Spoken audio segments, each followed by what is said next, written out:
Hello everyone, আমার নতুন একটি ব্লগে আপনাদের সকলকে স্বাগত জানাই। অ্যাকচুয়ালি আজকের ভিডিওটা হচ্ছে আমাদের আরামবাগে বইমেলা হয়েছিল সেই ভিডিও। অ্যাকচুয়ালি আমি ভুলেই গেছিলাম জানো, যে তোমাদের সাথে বইমেলার ব্লগটা শেয়ার করা হয়নি। ঘুরে নিয়েছি বাট ব্লগ শেয়ার করার সময় ভুলে গেছি।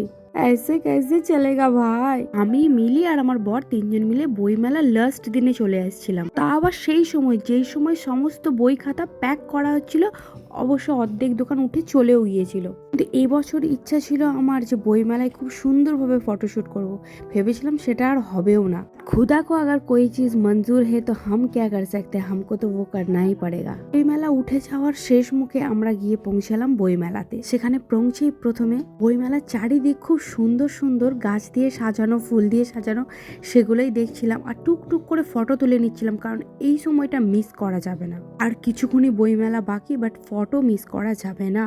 বই তুমি কেনা মিস করে দাও, but video is must be. এখানে স্টলগুলো দেখছেন সব উঠে গেছে, দু একটাই বাকি রয়েছে, তারা আবার প্যাকিং করছে। আর এখানে আমরা ক্যাট মেরে একটু ভিডিও ফটো করে নিলাম। আমি আর মিলি একসাথে চলার চেষ্টা করছিলাম, বাট আমাদের পা মিলছিল না।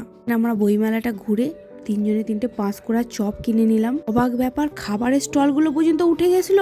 শীতকালে এক কাপ চাও জুটলো না, কারণ সেই দোকানটাও বন্ধ ছিল। বাবা, এক জীবনে কি সবকিছু পাওয়া যায়?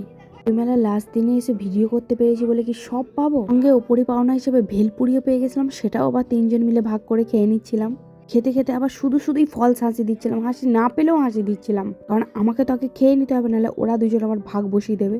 পরে একটুখানি কাঠি ভাজা প্যাক করে নিচ্ছিলাম। এইদিক ওইদিক ঘুরে রাস্তা পুরো ফাঁকা, বাড়ি চলে এলাম।